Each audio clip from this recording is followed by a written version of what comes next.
오늘 우리에게 주신 하나님의 말씀 보도록 하겠습니다. 오늘 우리에게 주신 하나님의 말씀은 갈라디아서 4장 8절에서 11절까지 말씀입니다. 갈라디아서 4장 8절에서 11절까지 말씀입니다. 귀하신 하나님의 말씀 받들어서 읽도록 하겠습니다. 그러나 너희가 그때에는 하나님을 알지 못하여 본질상 하나님이 아닌 자들에게 종노릇하였더니 이제는 너희가 하나님을 알 뿐 아니라 더욱이 하나님이 아신 바 되었거늘 어찌하여 다시 약하고 천박한 초등학문으로 돌아가서 다시 그들에게 종노릇하려 하느냐. 너희가 날과 달과 절기와 해를 삼가 지키니 내가 너희를 위하여 수고한 것이 헛될까 두려워하노라. 아멘. 이 말씀은 살아계신 하나님의 말씀입니다.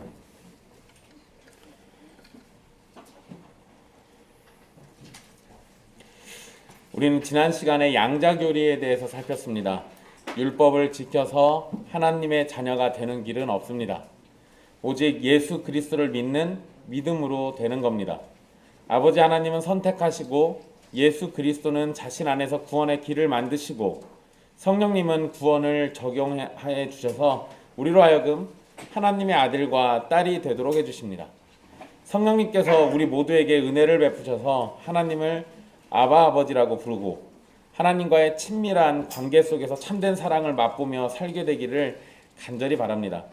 오늘 말씀은 하나님의 자녀가 되었던 갈라디아 교인들이 다시 예전에 종노릇하던 때로 되돌아가려고 하는 것을 책망하는 말씀입니다. 한 구절씩 살피면서 말씀을 보도록 하겠습니다. 먼저 8절 말씀부터 보시면요. 8절에서 바울은 갈라디아 교인들이 믿음을 갖기 전에 불신자로 거짓 신들이나 우상들에게 종노릇하였음을 말하고 있습니다. 바울은 이전에 성도가 죄 아래 갇혀 있다고 말했고 율법 아래에서 매인바 되었다고도 말했던 적이 있습니다. 이게 다 갈라디아서에서 계속 했던 표현들인데요. 또한 세상 초등학문 아래에서 종노릇했다고도 말했습니다. 그리고 이제는 거기에다 더해서 하나님이 아닌 자들에게 종노릇했다고 말합니다.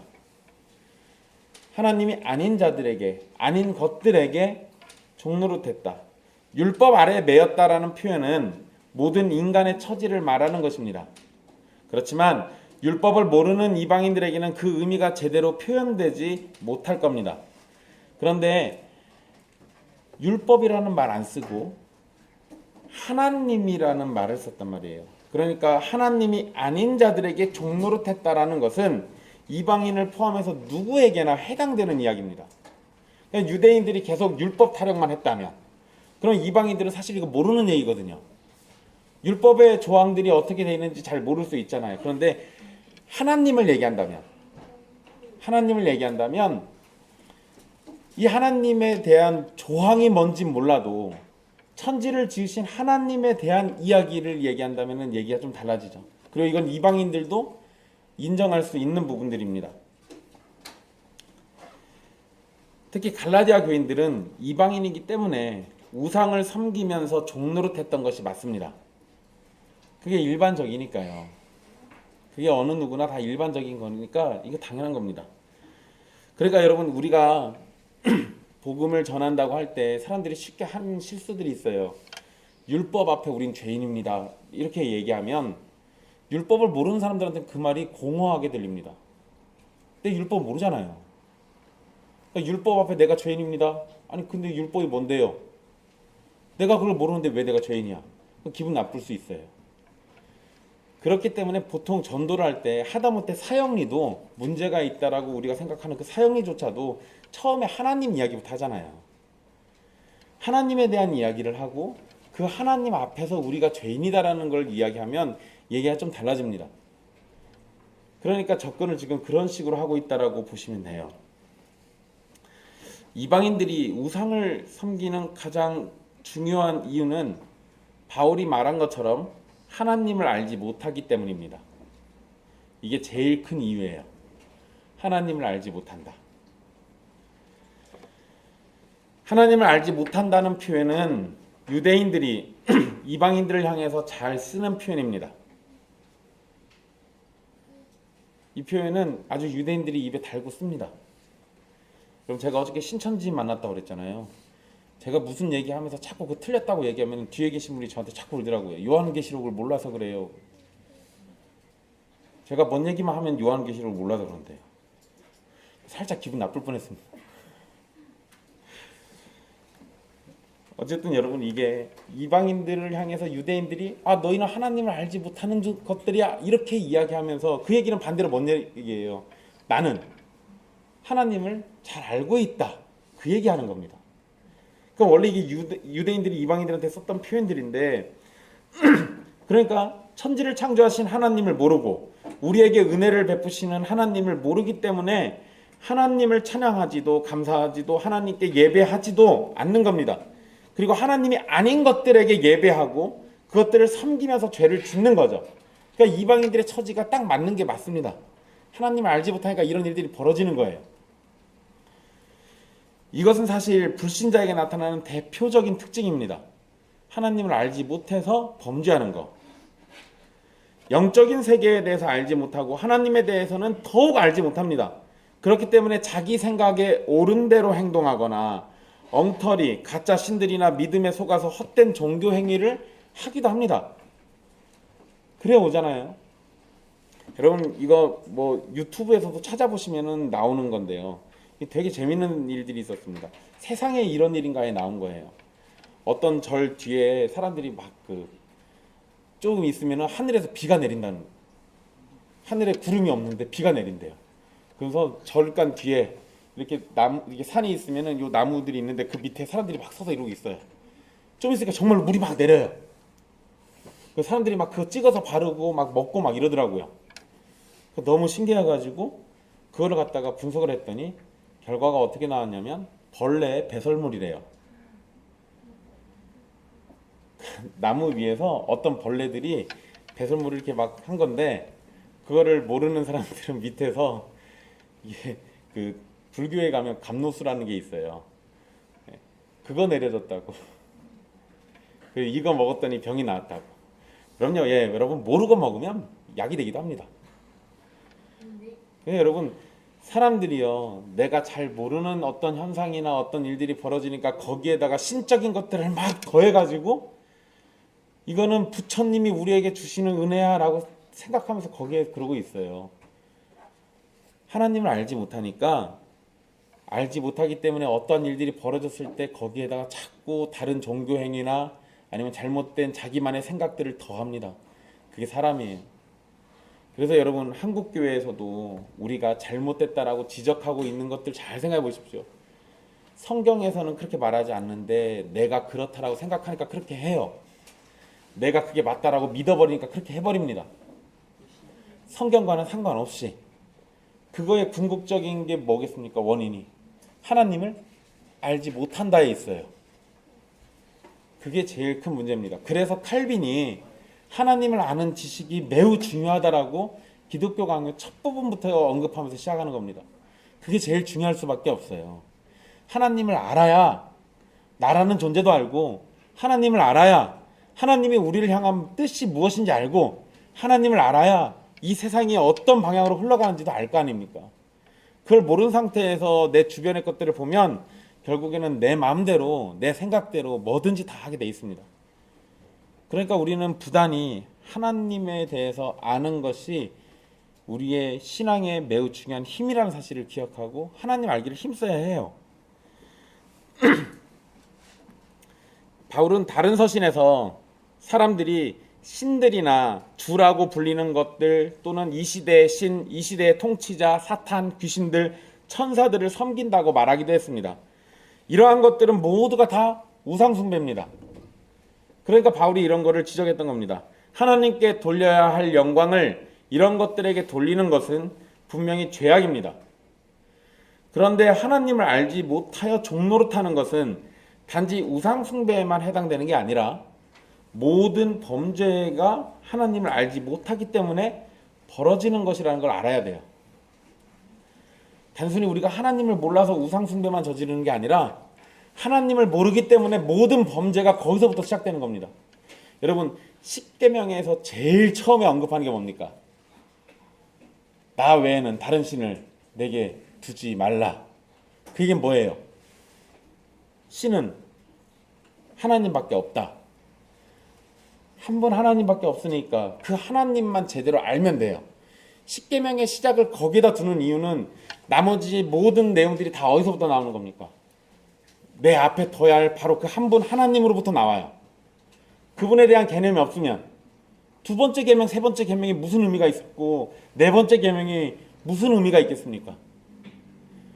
내 아버지 되신 하나님을 모르면 내 부모를 공경하는 게 도대체 어디에서 그 근본을 찾을 수 있겠어요? 하나님의 형상을 모르면 살인하지 말라는 그 계명을 어디서 찾겠습니까? 결국에는 첫 번째 계명이 나머지 모든 계명들을 해석해주고 설명해주는 그 근본이에요. 근데 이건 10계명만 해당되는 게 아닙니다. 성경의 모든 진리가 거기서부터 나옵니다. 하나님을 알지 못하면 우리는 아무것도 알지 못하는 겁니다.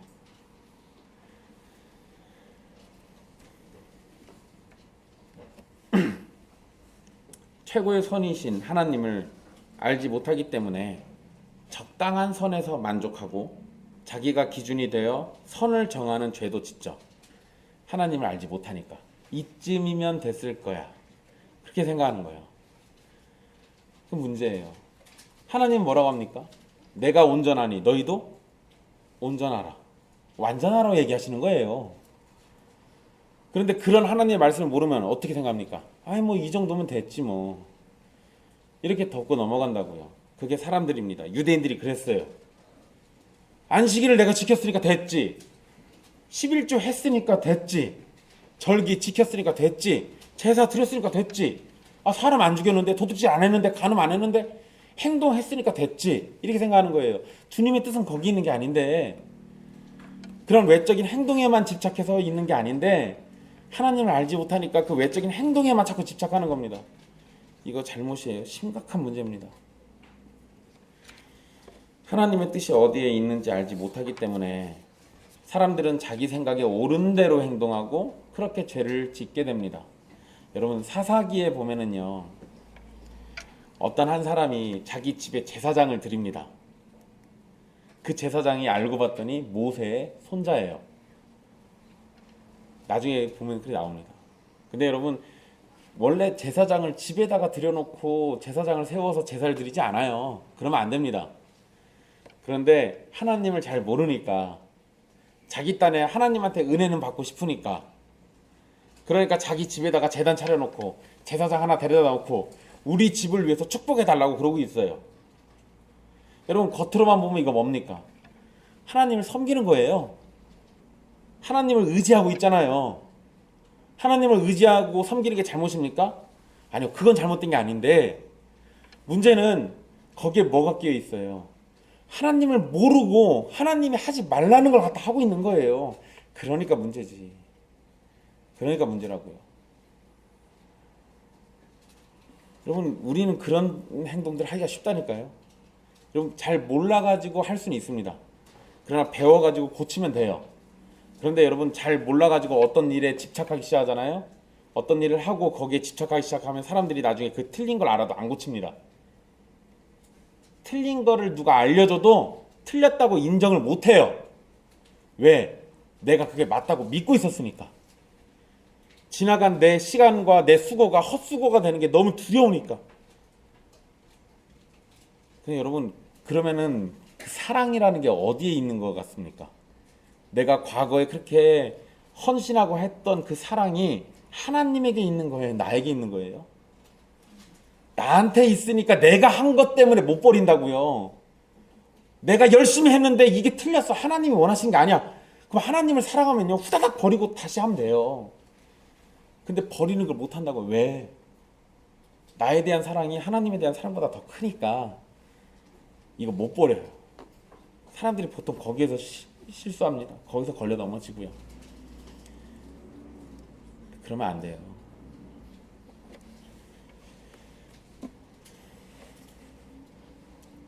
다시 돌아와서요. 여러분 율법을 지켜서 구원을 받겠다는 생각도 하나님을 온전히 알지 못하니까 생긴 겁니다. 하나님의 뜻이 거기에 있지 않음을 모르니까 자기 공로로 구원을 받으려는 겁니다. 하나님이 율법을 주신 이유가 뭐예요? 율법은 죄를 더한다고요. 율법으로 구원을 완성하는 개념이 아니라 율법은 죄를 더하기 때문에 율법 앞에서 우리는 철저하게 죄인인 걸 깨달을 수밖에 없어요. 그러니까 우리는 우리 스스로 율법 지켜가지고 구원받는 사람이 못한다고요. 그런데 지키긴 해야 하잖아요, 율법을. 그러니까 그거에 대한 해답으로 진짜로 그걸 다 지킬 수 있는 예수님이 오셔가지고 지켜서 해결해 주신 거예요. 그런데 유대인들은 예수님이라는 존재를 빼놓고 또 나를 위해서 누군가 대신 율법을 지켜줄 거라는 그러한 믿음을 제껴놓고 생각하니까 도무지 내가 해야 하는 것밖에 생각이 안 나는 겁니다. 솔직하지 않은 거죠. 하나님을 모르니까 그랬던 거예요. 하나님을 모르니까. 여러분, 바울이 8절에서는요, 그때는 이라고 표현했었습니다. 그러나 너희가 그때에는, 옛날 얘기죠. 근데 9절에는 보시면 이제는 이라고 얘기합니다. 그러니까 그때는 이라고 말한 거는 과거의 갈라디아 교인들이 그랬다는 거고, 9절에서 이제는 이라고 말하는 건 지금은 좀 다르다는 얘기겠죠. 이 대조를 하고 있는 겁니다. 여러분, 여기에서 정확하게 표현을 하지 않지만 이렇게 우리가 여기서 표현은 되지 않는데 이 그때와 이제를 이렇게 구분할 수 있는 건 회심이라는 사건이 아마 여기에 숨어져 있다고 볼 수 있어요. 회심. 그러니까 성경에는 회심에 대한 얘기가 없지만 그때는 너희가 이랬는데 지금은 안 그러잖아요. 그러면 중간에 뭐가 있어야 돼요? 내가 돌이켜서 하나님을 믿고 하나님께 은혜 받는 어떤 과정이 있어야 돼요. 그러니까 써있지는 않지만 거기에 회심이 있습니다. 그러니까 헛된 것으로부터 마음을 돌이켜 하나님께로 돌아간다는 의미, 회심을 생각해 본다면 과거에는 하나님이 아닌 것들을 섬기다가 회심 이후로는 하나님을 섬기기 때문에 회심을 기준으로 이거 생각할 수 있는 거겠죠. 하나님의 은혜로 회심하게 된 갈라디아 사람들은 9절의 표현이 뭐라고 되어 있습니까? 이제는 하나님을 알고 있고 하나님도 그들을 아신 바 되었다고 바울은 말합니다. 그러니까 이전에는 뭐 했다고요? 하나님을 알지 못했어요. 근데 이제는 하나님을 압니다. 대조가 되죠. 대조가 됩니다. 하나님을 알지 못하는 사람은 계속해서 죄를 짓게 됩니다. 맞아요. 이렇게 됩니다. 그렇다고 하나님을 안다고 해서 온전함에 이르게 되는 것도 사실은 아닙니다. 이거 착각하시면 큰일 나요. 그래서 제가 오늘 신천지가 꼭 오길 바랬는데 안 왔어요. 신천지는 알아야만 구원받는다고 얘기하거든요. 그런데 여러분, 성경은요, 안다고 해서 온전함에 이르고 안다고 해서 다 구원받는다라고 말하지 않습니다. 예를 하나 들어드릴게요. 예수님께서 산상설교에서 비슷한 말씀을 하신 게 있습니다. 마태복음 7장 22절을 보면은요, 그날에 많은 사람이 나더러 이르되 주여 주여 우리가 주의 이름으로 선지자 노릇하며 주의 이름으로 귀신을 쫓아내며 주의 이름으로 많은 권능을 행하지 아니하였나이까? 라고 말합니다. 이렇게 말하면서요, 어떤 사람들이 예수님에게 자신들이 예수님의 이름으로 능력 행했다라고 말을 해요. 주님, 제가 주님의 이름으로 이렇게 했습니다. 이런 얘기를 합니다. 그런데 23절에 예수님이 이렇게 대답합니다. 내가 그들에게 밝히 말하되 내가 너희를 도무지 알지 못하니 불법을 행하는 자들아 내게서 떠나가라. 22절에서 주의 이름을 불렀다라는 걸 보면 이 사람들 뭐예요? 주님이신 예수님을 알고 있었다는 겁니다. 그런데 문제는 어디에 있습니까? 23절. 예수님께서 그들을 알지 못하신다는 게 문제예요. 그러니까 내가 하나님을 아는 게 중요한 게 아니라 그것도 굉장히 중요한 일이에요. 근데 그것보다 훨씬 더 중요한 거, 구원에 있어서 결정적인 거는 하나님이 나를 아시는 거예요. 이게 훨씬 더 중요합니다. 근데 여러분, 대다수의 이단들이 무슨 짓 합니까? 내가 아는 거. 내가 알았으니까 뭐예요? 이제 하나님이 날 구원해야 돼요. 근데 그게 아니라니까요. 내가 아는데 답이 있는 게 아니라고요. 여러분, 이거 우리도 이런 실수 잘합니다. 개혁주의자들 하나님을 아는 지식을 쌓기를 굉장히 열심히 하잖아요. 그러죠. 솔직히 기독교에 있는 신학 체계들 중에서요, 개혁주의보다 더 많이 성경이나 하나님을 아는 지식에 목숨 거는 건 없어요.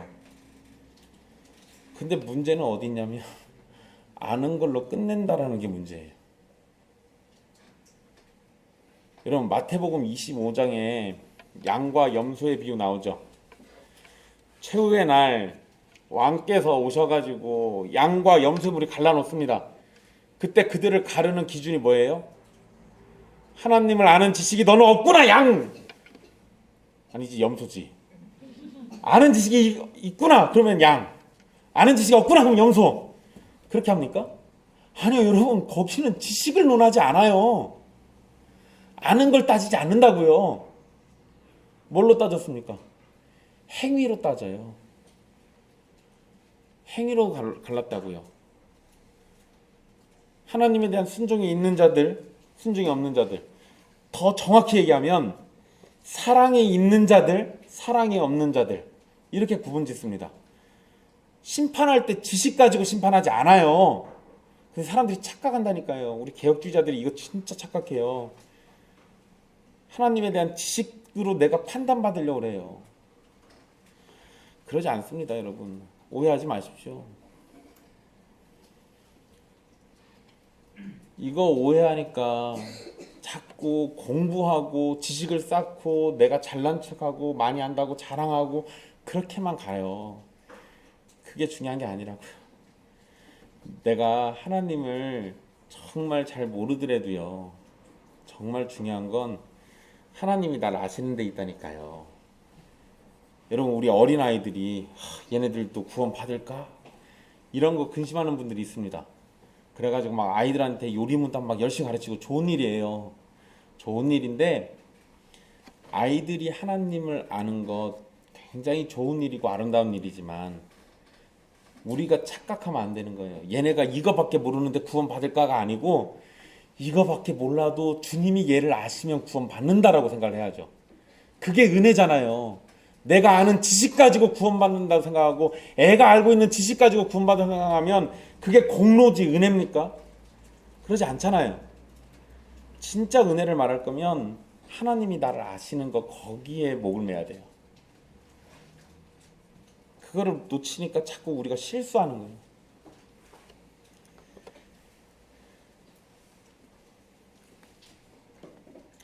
오늘 본문에서 너희가 하나님을 안다는 사실을 먼저 말했지만요, 바울이 강조하는 건 그 뒤에 표현인 하나님이 아신 바 되었다는 겁니다. 바울도 지금 그 얘기하는 거예요. 예수님이 산상수훈에서 얘기하셨던 그 이야기를 비슷하게 또 이렇게 하고 있어요. 우리가 하나님을 아는 것보다 하나님이 우리를 아신다는 것이 더 중요합니다.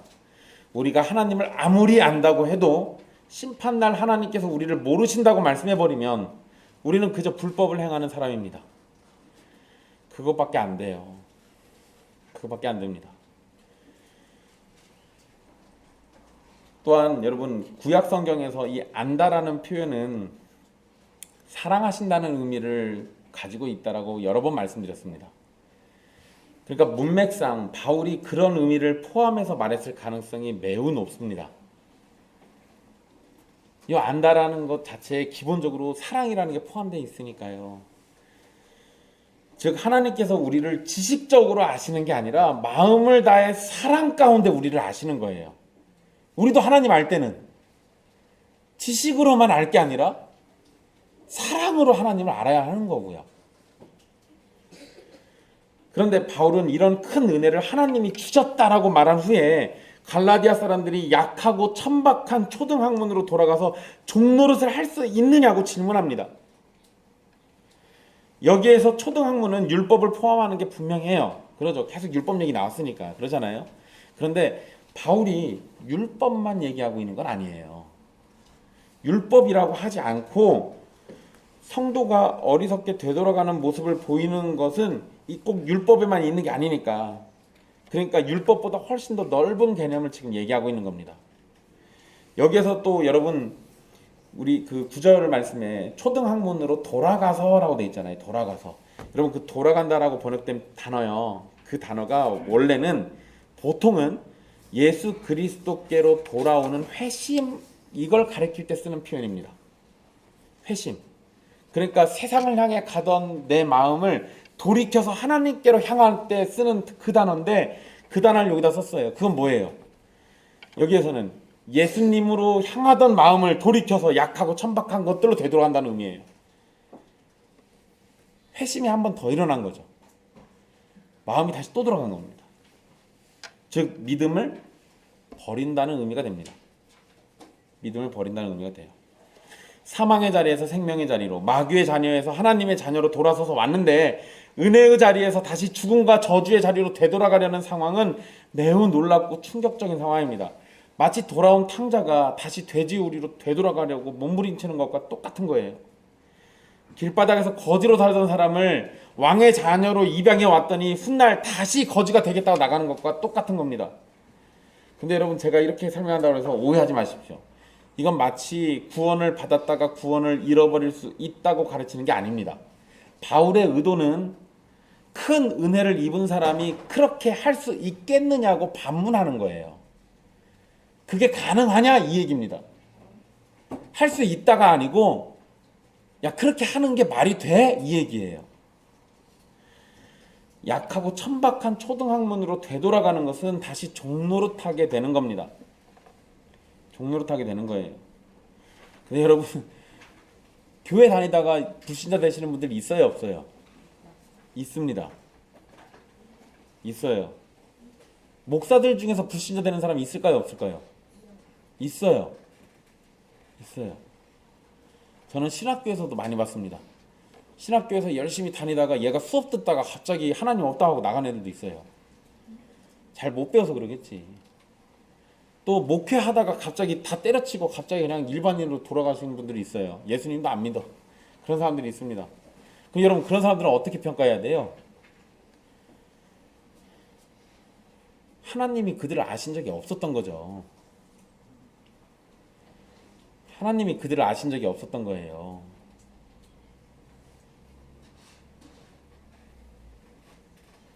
그러니까 착각했던 거죠. 나는 구원받았어 라고 착각하고 갔던 거예요. 그런데 조금만 시련이 찾아오고 어려움이 찾아오고 또는 어떠한 문제에 직면했을 때 또는 잘못된 진리 또는 자신의 생각에 사로잡히면요, 어느 순간에 하나님이 없다라고 하면서 하나님을 떠나요. 그건 뭐예요? 하나님이 그 사람을 부른 적이 없다고요. 여러분, 이렇게 생각하면 그게 실제로 벌어지는 일들이니까 이렇게 생각하면 우리도 살짝 불안해집니다. 우리도 살짝 불안해지죠. 열심히 예배드렸는데 제 얘기만 해볼게요. 옛날에 저 멱살 붙여가면서 진짜 교회 지키고 예길교회 개최해서 8년 동안 열심히 고생했는데 오늘 집에 가다 죽었어요. 천국에 갔더니 하나님 날 모르신대. 어? 이러면 여러분 저 어떨 것 같아요? 제 인생이 좀 불쌍해지지 않습니까? 여러분, 이런 상황이 벌어질까봐 사실은 우리 좀 약간 불안해져야 돼요. 물론 여러분, 제가 여러분들에게 불안함만 던져줘가지고 괴롭게 하려는 거 아닙니다.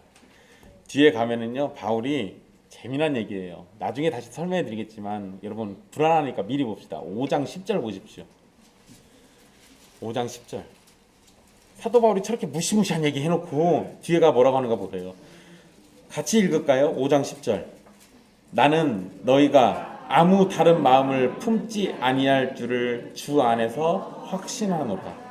그러나 너희를 요동하게 하는 자는 누구든지 심판을 받으리라. 아멘. 여러분, 진짜 참된 신자는요, 다른 마음을 품지 않을 것을 주 안에서 확신합니다. 그러니까 여러분, 살짝 두려워지시거든 뭐 하시면 돼요? 주 안에서 생각하시면 돼요.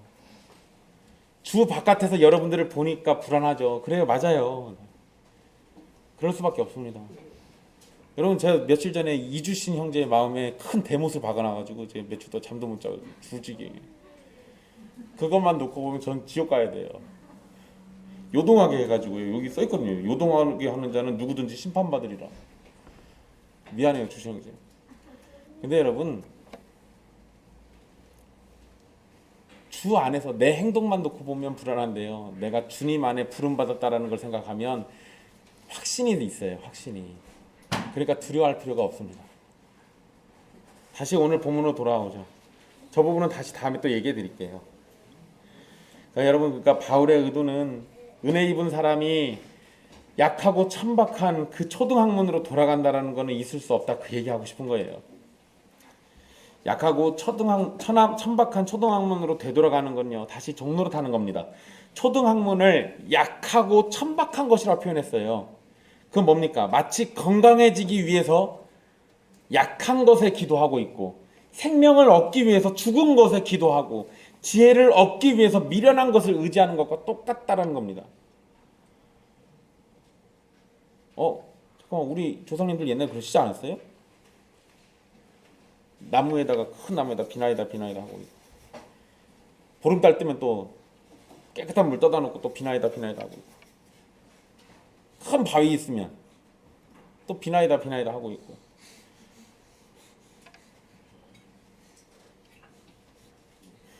여러분, 바다에서 고래 보면은 그 신으로 여겼더라고요. 어떤 책에 보면 용왕님이라고 부르기도 하고. 왜? 그렇게 큰 거를 도무지 감당이 안 되니까 저건 신이야 생각하는 거예요. 그러니까 그 앞에서 약하고 천박한 것으로 되돌아가는 거예요. 뭐가 뭔지 잘 모르니까.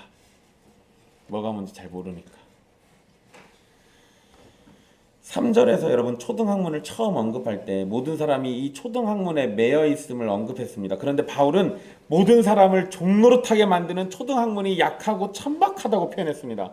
초등학문은 사람을 종노릇하게 만드는 데는 강력합니다.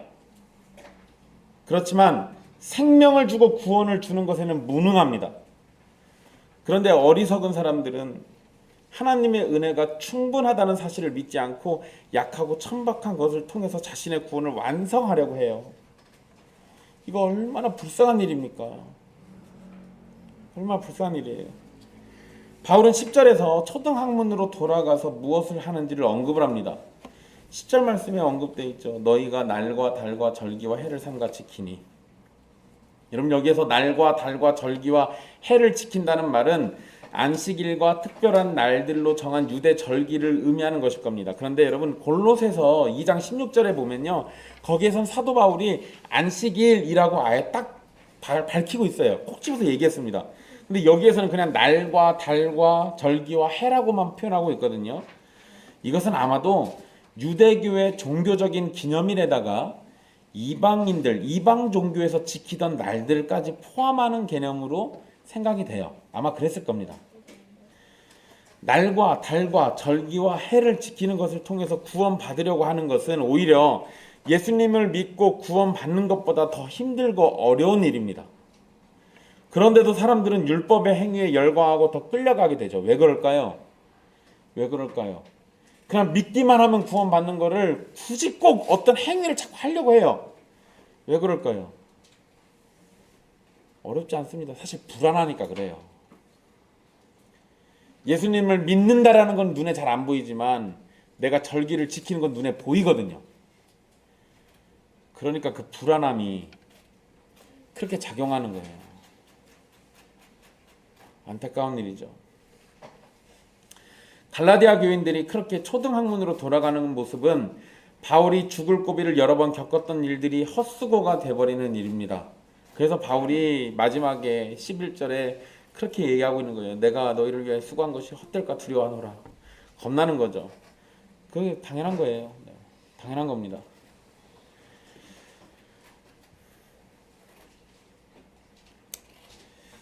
그들이 은혜의 복음으로 되돌아간다면, 은혜의 복음에서 떠나가지고 다시 옛날 세상으로 되돌아간다면 결국 그들은 저주를 받게 될 겁니다. 근데 이렇게 되면 그 일들을 위해서 열심히 수고했던 사도 바울은 좀 불쌍한 거잖아요. 그가 지금 저런 얘기하는 거죠. 여러분, 그리스도를 신뢰하지 않고 오히려 자신들이 행하는 율법을 신뢰하기 때문에 그에 따라 그들은 믿음이 아닌 행위로 그리스도가 아닌 자기 자신으로 심판을 받게 될 겁니다. 그리고 자기 자신의 행위로 심판을 통과할 수 있는 사람은 아무도 없죠. 바울은 우리가 하나님을 알지 못해서 하나님이 아닌 것들에게 종노릇했다고 말하는 점을 생각해 보면 이 부분에서 이제 우리는 하나님을 아는 것이 얼마나 중요한지를 깨달을 수 있습니다. 여러분, 하나님을 아는 건 굉장히 중요한 거예요. 사실 여러분, 하나님을 아는 것은 우리 구원과 직접적인 연관이 있잖아요. 여러 성경구절들이 그걸 얘기합니다. 예수님께서도 요한복음 17장 3절에 분명히 얘기하셨어요. 영생은 유일하신 참 하나님과 그가 보내신 자 예수 그리스도를 아는 것이다 라고 말씀하셨습니다. 그러니까 알아야 돼요.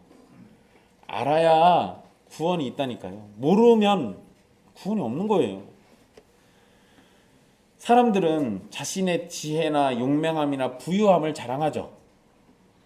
그러잖아요. 그런데 여러분, 예레미야는 그런 것들로 자랑하지 말고 하나님을 아는 것과 하나님이 사랑과 정의와 공의를 땅에 행하는 자인 줄을 깨닫는 것을 자랑하라고 예레미야 9장 23절 24절에서 말씀합니다. 호세아서에서도 하나님께서는 번제보다 하나님을 아는 것을 원한다라고 말씀하셨습니다. 결국 하나님에 대해서 아는 것이 중요하다라는 것을 강조하고 있죠. 이건 분명히 성경이 강조하고 있으니까 틀린 말이 아니에요. 분명합니다.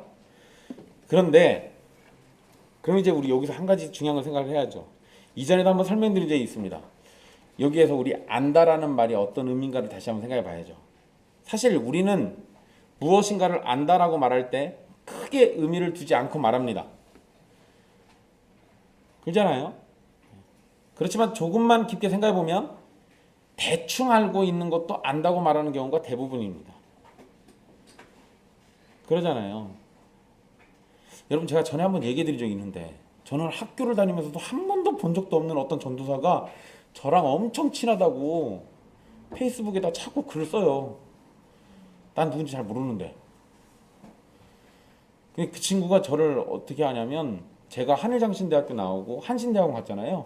그 친구도 똑같이 한일장신대 나와서 한신대를 갔어요. 난 학교에서 본 적이 없다니까. 게다가 나는 걔랑 밥도 먹은 적이 없고요. 말도 섞어본 적이 없어요. 근데 그 친구가 나를 잘 안대요. 만나는 사람들마다 저를 잘 안다고 얘기했더라고요. 그래서 저는 누군지 모르지만 저는 그 사람하고 굉장히 절친입니다. 너무 답답해서 제가 나중에 밥 한 번 먹게 오라고 그래가지고 정말로 같이 밥 먹긴 했어요. 억울하잖아요. 난 잘 모르는데 자꾸 안다 그러니까. 나도 알고 싶어가지고. 어떤 사람에 대해서 우리 여러분 안다라고 말할 때요, 그 사람의 존재가 있다라는 것만 아는 거는 아는 게 아니에요. 그렇잖아요? 근데 우리는 그것도 안다라고 얘기해요. 잘못이죠.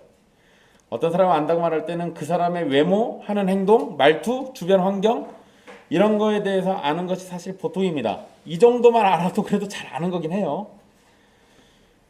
근데 그 사람에 대해서 제대로 알려면, 내가 제대로 안다라고 말하려고 한다면 사실 매우 복잡한 일이 되죠. 그 사람이 좋아하는 거, 싫어하는 거, 가까운 사람, 사랑하는 사람, 미워하는 사람, 이런 거 다 알아야 돼요. 한 명의 사람을 알기 위해서는 그 사람의 과거와 현재를 알아야 합니다. 그게 아는 거죠. 그렇잖아요? 그렇지만 살아온 날들에 대해서 알아도 사실 그 사람에 대해서 온전히 다 알고 있다라고 말할 수도 없습니다. 왜 그럴까요? 왜 그럴까요? 왜냐하면 사람에게는 마음속에 있는 것이 있기 때문에 그렇습니다. 마음속에 있는 게 있기 때문에 그래요. 여러분들 중에서 김혜진을 저보다 더 잘 알 수 있는 사람이 있어요? 있어요. 저기 이정래 성도님 엄마니까. 있지. 제가 어떻게 엄마보다 더 잘 알겠어요? 물론 제가 더 잘 아는 것도 있을 수 있습니다. 여러분, 연수로 치면 제가 여러분들 중에서 전정아 자매를 가장 오래전부터 알고 있었습니다. 여러분들이 저보다 정아 자매를 더 잘 알까요? 제가 아니면 가장 완벽하게 알고 있을까요? 아니요, 그럴 리가 없어요. 저번에 정아 자매가 저한테 그러더라고요. 목사님, 내 속을 알면 목사님 나 싫어할걸요? 그 얘기는 제가 모르는 무언가 대단한 게 감춰져 있다는 거예요. 여러분, 거기에 바로 비밀이 있어요. 사람은요, 마음속에 있는 걸 몰라요. 그 사람이 표현해주기 전까지는 아무도 모릅니다. 그 사람이 알려주기 전까지는 몰라요. 제가 김혜진하고 부부로 살고 있지만 김혜진의 속을 어떻게 알겠어요? 모르지. 김혜진은 제 속을 알까요? 어떻게 알겠어요? 모르는데. 그래서 여러분, 우리가 누군가를 안다, 제대로 정말 잘 알고 있다라고 얘기하려면 그 사람의 비밀까지도 다 알고 있을 때, 속마음까지도 샅샅이 다 알고 있을 때, 그럴 때 진짜 잘 안다라고 얘기할 수 있습니다. 그게 맞는 거잖아요. 이런 점들을 적용해 보면요, 우리가 하나님을 아는 것이 매우 중요한데, 문제는 내가 그냥 판단해서 아는 게 중요한 게 아니라 하나님이 자신의 속을 드러내 보이셔야, 그래서 알아야 내가 제대로 아는 거예요. 하나님이, 그러니까 쉬운 거죠. 하나님이 알려주셔야, 그래야 내가 하나님을 알 수 있다고요.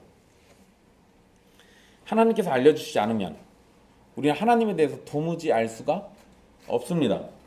그런데 정말 감사하게도 하나님께서는 바로 성경을 통해서 하나님을 아는 일이 가능하도록 허락해 주셨습니다. 성경을 통해서 알 수 있도록 해주셨다고요. 사람에게 찾아오셔서 말을 걸어주셨고 하나님의 뜻을 전해주셨고 그것이 온전히 후대에 전해지도록 기록하게 하셨어요. 물론 여러분 착각하면 안 됩니다. 성경이 하나님 전체를 알려주는 건 아닙니다. 여러분 만약에 이 안에 하나님의 모든 게 다 담겨져 있다라고 해버리잖아요. 그럼 하나님이 아니에요. 문자로 표현되는데 그게 어떻게 하나님입니까? 그럴 리가 없지. 그렇지만 성경이 하나님을 알라고 얘기하면서 우리한테 준 게 이거 있잖아요. 그렇다는 얘기는 우리가 성경의 기준대로 하자면, 하나님의 기준대로 하자면 성경만이라도 알고 있으면 하나님을 안다라고 말할 수 있다는 겁니다. 그러니까 적어도 어떻게 하라는 거예요? 성경은 알으라는 얘기죠. 하나님을 안다라고 말할 수 있는 만큼의 진리가 성경에 있습니다. 그러니까 요거를 알면 돼요. 그렇지만 하나님을 아는 지식은 하나님을 아는 것은요, 지식을 더하는 것에 있지 않습니다. 요거를 잘 기억하셔야 돼요. 하나님을 아는 건 지식만을 막 잔뜩 더하고 여기에 그 의미가 있는 게 아니에요. 성령님을 통해서 하나님을 아바, 아버지라고 부를 수 있는 것처럼 인격적으로 아는 것이 정말로 중요한 거고, 그것이 진짜 아는 겁니다. 진짜 아는 거예요. 예를 하나 들어볼게요. 여러분, 하나님이 선하시다는 진리는 여러분 다 알고 있습니다. 그러죠? 제가 또 그 작정, 섭리 얘기하면서 제가 계속 하는 얘기가 그거잖아요. 하나님 선하시다. 선하신 하나님. 이 얘기 계속 하잖아요. 그런데 여러분, 이 중에서 하나님이 선하시다라는 것을 모르는 사람은 없을 거예요. 그런데 시편 34편 8절 말씀에 이렇게 말합니다. 여호와의 선하심을 맛보아 알지어다. 어떻게 안다고요? 맛보아 알지어다. 이게 아는 거예요. 지식으로 아는 게 아니고 내가 성경 구절들을 머리에 달달달 외워가지고 아는 게 아니라 그걸 맛봐야 아는 거라고요. 맛본다는 말이 뭐예요? 하나님의 선하심을 직접 누리는 것, 그것이 아는 거예요. 그렇게 아는 거라고요. 하나님이 사랑이시다라는 거 알죠? 성경에 써 있으니까. 여러분, 하나님이 사랑이시다 이 말은요, 불신자들도 하도 들어가지고 알고 있습니다. 그렇지만 그 진리는 누구나 말할 수 있는 거지만 하나님이 진정 사랑해 주신다는 것을 느끼지 못하면 참되게 안다고 말할 수 없습니다. 그러니까 하나님이 나를 사랑해라고 난 말할 수 있지만 그걸 내가 진짜로 경험해보지 않았다면 모르는 거예요.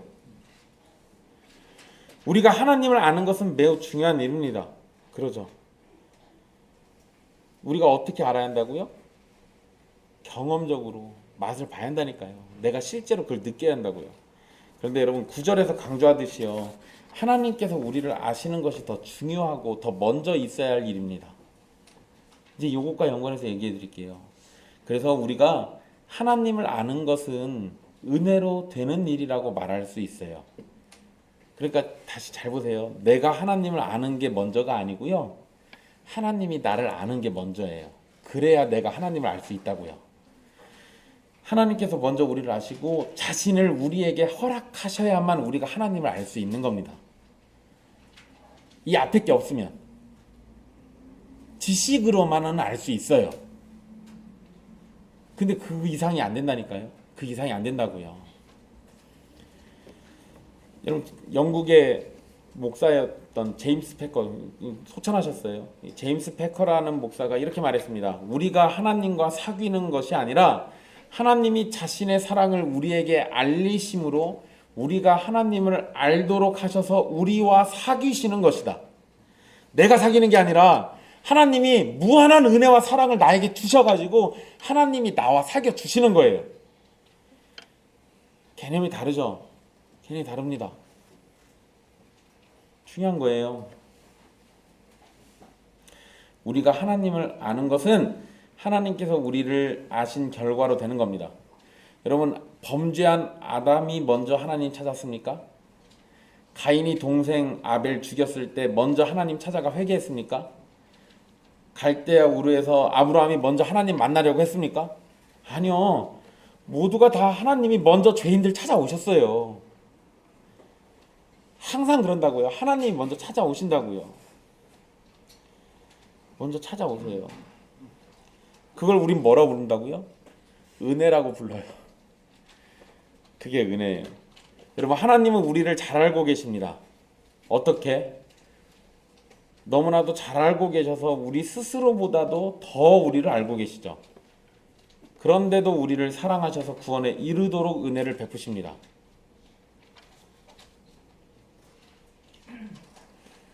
예수님께서 우리를 아신다는 진리를 요한복음 10장 14절로 15절 그리고 27절로 28절에서 언급하는데요. 예수님은 선한 목자고 자신의 양을 알고 계신다라고 말합니다. 그리고 선한 목자이신 예수님은 자신의 양을 위해서 목숨을 버리십니다. 그리고 자신의 양을 아는 예수님께서는 자신의 양에게 영생을 주셔서 영원히 멸망하지 않도록 해주신다고 얘기해요. 여러분, 자기 양을 안다라는 표현을 여기서도 쓴다고요. 먼저 우리를 알아주셨다니까. 예수님의 표현을 생각해보면요, 예수님께서 우리를 아는 것이 우리가 구원을 받는 것으로 반드시 연결되는 겁니다. 그래서 우리가 하나님을 아는 것은 매우 중요한 일이지만 그것보다 더 크고 중대한 일은 하나님께서 나를 아신다는 사실입니다. 그게 훨씬 더 위대하고 훨씬 더 중요해요. 이사야 49장 15절에서 이렇게 말씀합니다. 주님은 한순간도 택하신 백성을 잊지 않으신대요. 한순간도 택하신 백성을 잊지 않는다고요. 이사야 49장 16절에서도 이렇게 말해요. 주님께서는 자신의 백성을 손바닥에다가 새기실 정도로 사랑하신대요. 왜 새겨놓으셨겠어요? 안 잊으시려고, 잊지 않으시려고 새겨놓으신다고요. 요한 1서 4장 19절에서도 이렇게 말씀합니다. 우리가 하나님을 사랑할 수 있도록 하나님이 먼저 우리를 사랑하셨다는 거예요. 하나님이 우리를 아신다라는 거 참 감사한 일이죠. 근데 여러분, 우리의 좋은 것만 아실까요? 그러지 않아요. 그러지 않습니다. 네, 나쁜 것도. 아까 정하자매가 저한테 얘기했던 자기 속에 있는 거, 그건 저는 몰라도 하나님 알고 계세요. 그런데도 사랑해 주신다고. 그런데도 사랑해 주신다고요. 우리가 가진 최악의 모습까지도 다 알고 계십니다. 그럼에도 우리를 그리스도 안에서 사랑해 주셨습니다. 우리가 삶에서 부족한 모습을 보인다고 해서 하나님이 우리를 아시는 걸 포기하시지도 않아요. 그걸 후회하지도 않습니다. 우리가 부족한 가운데 있더라도 하나님은 우리를 사랑하시는 것을 포기하시지 않습니다. 우리를 아는 것을 멈추시지 않아요. 이것도 은혜라고 말하는 거죠. 은혜 안에는 바로 이렇게 너무나도 많은 감사할 것들이 담겨져 있어요. 사랑하는 형제 자매 여러분, 믿음으로 얻는 구원의 길을 버리고 초등학문으로 돌아가서 자신이 무엇인가를 해서 구원을 얻으려고 하는 사람들은 하나님을 알지 못하는 사람입니다. 그리고 그렇게 잘못된 길로 완전히 빠져서 나오지 못하는 사람은 하나님께서도 알지 못하는 사람이에요. 하나님을 아는 일에 힘쓰십시오. 그런데 그 전에 앞서 하나님께서 여러분을 알고 계신지를 확인하세요.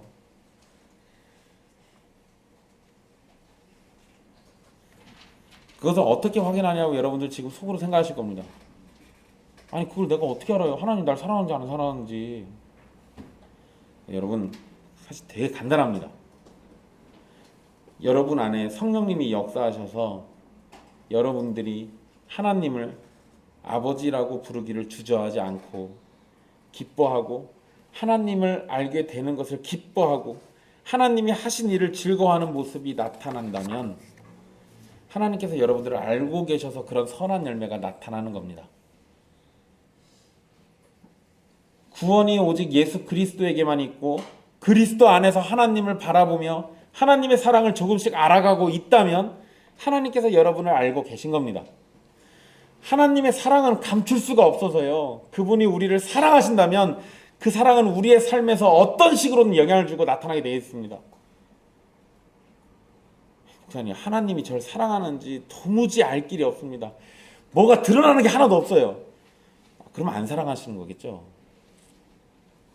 너무 고민하지 마세요. 하나님이 날 사랑하는 열매가 하나도 안 나타나요. 그러면 안 사랑하는 거겠지. 그럼 사랑하는지 열매를 찾을 게 아니라 뭐부터 해야 돼요? 사랑해달라고 해야지. 나 좀 알아달라고 해야지. 근데 여러분, 그렇게 하나님한테 애걸복걸하는 것은 열매 아닙니까?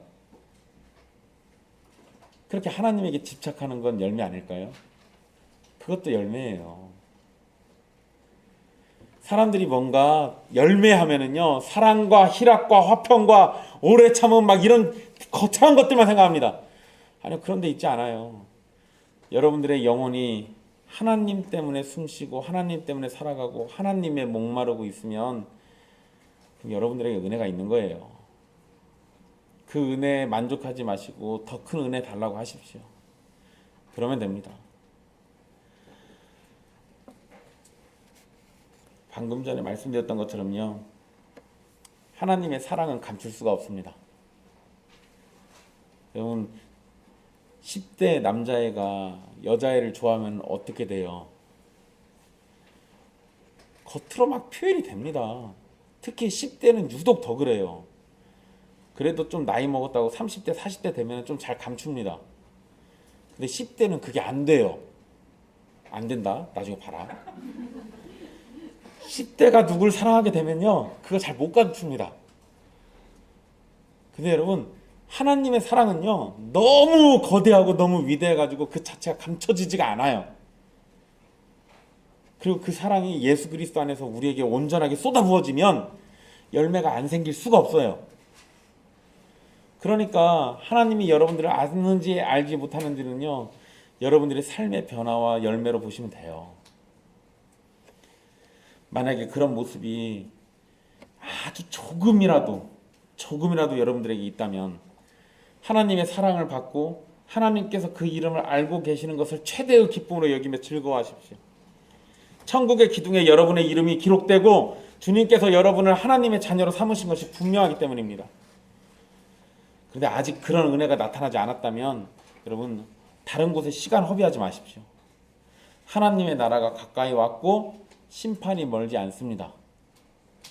하나님께 속해서 하나님을 아바 아버지라고 부르지도 못하고 하나님을 아는 일에 게으르거나 관심도 없고 자신의 구원이 그렇게 심각하게 느껴지지도 않는다면 천국보다는 지옥문에 훨씬 더 가까운 거예요. 혹여 이런 말을 듣고 마음에 동요가 있고 근심이 생긴다면 거기에서 멈추지 말고 여러분이 얼마나 큰 죄인인지를 살피고 죄인을 위해서 이 땅에 오신 예수 그리스도, 우리의 구원자, 그분께서 무엇을 하셨는지, 무엇을 우리에게 주시는지 그거 살펴보십시오. 거기서부터 시작하시면 돼요. 약하고 천박한 초등학문인 세상 종교나 사상이나 미신에 빠지지 말고 참되신 하나님 알기를 소망하십시오. 주님께서 은혜를 베푸신다면 아직도 늦지 않았습니다. 주님께서 여러분 모두를 천국으로 불러주시기를 간절히 소망합니다. 모든 것이 주의 뜻대로 되고 주님의 영광을 나타내게 될 것이기 때문에 주님을 찬양합니다. 기도하겠습니다.